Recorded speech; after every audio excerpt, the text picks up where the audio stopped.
नमस्कार। Competitive exams की तैयारी में एक टॉपिक है जो अक्सर सिर दर्द बन जाता है, वेदांत दर्शन और उसके अलग अलग प्रवर्तक। इतने सारे नाम, इतने सारे सिद्धांत, सब कंफ्यूजिंग लगता है ना। लेकिन क्या हो अगर मैं कहूं कि इस मुश्किल टॉपिक को न सिर्फ आसानी से समझा जा सकता है बल्कि हमेशा के लिए याद भी रखा जा सकता है। तो बने रहिए, क्योंकि आज हम ठीक यही करने वाले हैं।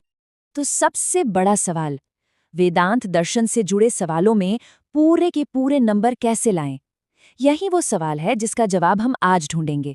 और मैं यकीन दिलाता हूं, इस सेशन के आखिर तक आपके पास न सिर्फ जवाब होगा बल्कि इसे कभी न भूलने की एक जबरदस्त ट्रिक भी होगी। तो चलिए बिना कोई देर किए शुरू करते हैं। ठीक है, तो सबसे पहले बिल्कुल बेसिक से शुरू करते हैं। आखिर ये वेदांत है क्या चीज? इसे आप भारतीय फिलॉसफी का सबसे ऊंचा मुकाम समझ सकते हैं। एक ऐसा सिस्टम जो जिंदगी के सबसे बड़े और गहरे सवालों के जवाब देने की कोशिश करता है। देखिए, इसके सेंटर में 3 चीजें हैं और उन्हीं का आपसी रिश्ता है। पहला, ब्रह्म यानी वो अल्टीमेट रियलिटी या परम सत्य। दूसरा, जीव यानी हम और आप, इंडिविजुअल सेल्फ। और तीसरा, जगत यानी ये दुनिया जो हमारे चारों तरफ है। वेदांत के जितने भी अलग अलग स्कूल हैं वो बस इन्हीं तीनों के रिश्ते को अलग अलग तरीके से समझाते हैं। अब यहाँ से कहानी में असली मजा शुरू होता है। हम वेदांत की 2 सबसे बड़ी और सबसे प्रभावशाली विचारधाराओं को देखने वाले हैं, अद्वैत और विशिष्टाद्वैत। दोनों के नाम में अद्वैत यानी नॉन ड्युअलिटी शब्द है, लेकिन दोनों का नजरिया एक दूसरे से बिल्कुल अलग है। चलिए इसे जरा करीब से देखते हैं। सबसे पहले आते हैं महान आदि शंकराचार्य और उनका अद्वैतवाद। अद्वैत का मतलब ही है दो नहीं। उनका आइडिया बहुत क्रांतिकारी था कि जीव और ब्रह्म में कोई फर्क है ही नहीं, दोनों एक ही हैं। उनका मशहूर वाक्य है, ब्रह्म सत्यम जगत मिथ्या। मतलब सिर्फ ब्रह्म ही असली है और ये जो दुनिया हमें अपनी आंखों से दिखती है यह असल में एक भ्रम है, एक इल्यूजन। अपनी इस सोच को पूरे भारत में फैलाने के लिए उन्होंने 4 कोनों में 4 बड़े मठों की स्थापना की। और अब इसके ठीक उलट हैं रामानुजाचार्य और उनका विशिष्टाद्वैत दर्शन, जिसे कहते हैं क्वालिफाइड नॉन ड्युअलिटी। वो कहते हैं, हाँ, जीव और ब्रह्म जुड़े तो हैं पर वो एक नहीं है, उनमें अंतर है। इसे ऐसे समझिए जैसे समंदर में एक लहर। लहर समंदर का ही हिस्सा है, लेकिन फिर भी उसकी अपनी एक अलग पहचान है।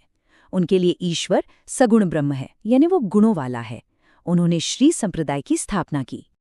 तो एग्जाम के लिए जो सबसे जरूरी बात याद रखनी है वो ये है, शंकराचार्य के लिए सब कुछ एक है, कोई दूसरा है ही नहीं और दुनिया एक भ्रम है। वहीं रामानुजाचार्य के लिए एकता तो है पर उसमें विविधता भी है और ये दुनिया बिल्कुल असली है। 2 बहुत अलग अलग रास्ते हैं ना। चलिए अब एक बिल्कुल नया चैप्टर खोलते हैं और द्वैतवाद की दुनिया में चलते हैं। यहाँ पर एकता यानी वननेस के आइडिया को पूरी तरह से नकार दिया जाता है। माना जाता है कि ईश्वर और आत्मा दोनों फंडामेंटली अलग अलग हैं। यहाँ भी 2 बहुत इंपॉर्टेंट स्कूल हैं, द्वैत और द्वैताद्वैत। माध्वाचार्य आते हैं अपने द्वैतवाद के साथ।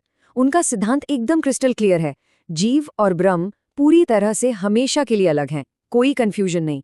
उन्होंने पंचभेद का कॉन्सेप्ट भी दिया, यानी 5 तरह के फर्क जो हमेशा रहते हैं।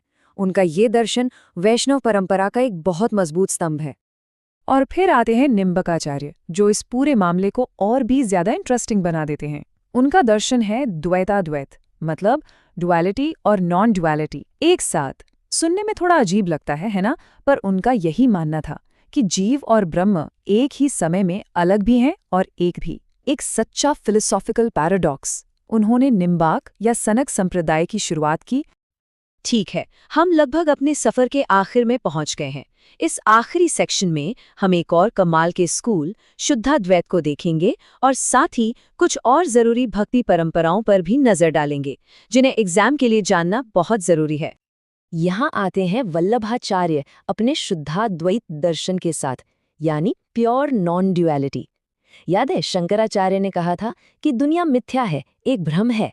वल्लभाचार्य कहते हैं नहीं, दुनिया पूरी तरह से असली है क्योंकि ये ब्रह्म का ही एक शुद्ध रूप है, सब कुछ डिवाइन है। उनका रास्ता है पुष्टि मार्ग यानी कृपा का मार्ग, और वे रुद्र या वल्लभ संप्रदाय के मुख्य आचार्य हैं।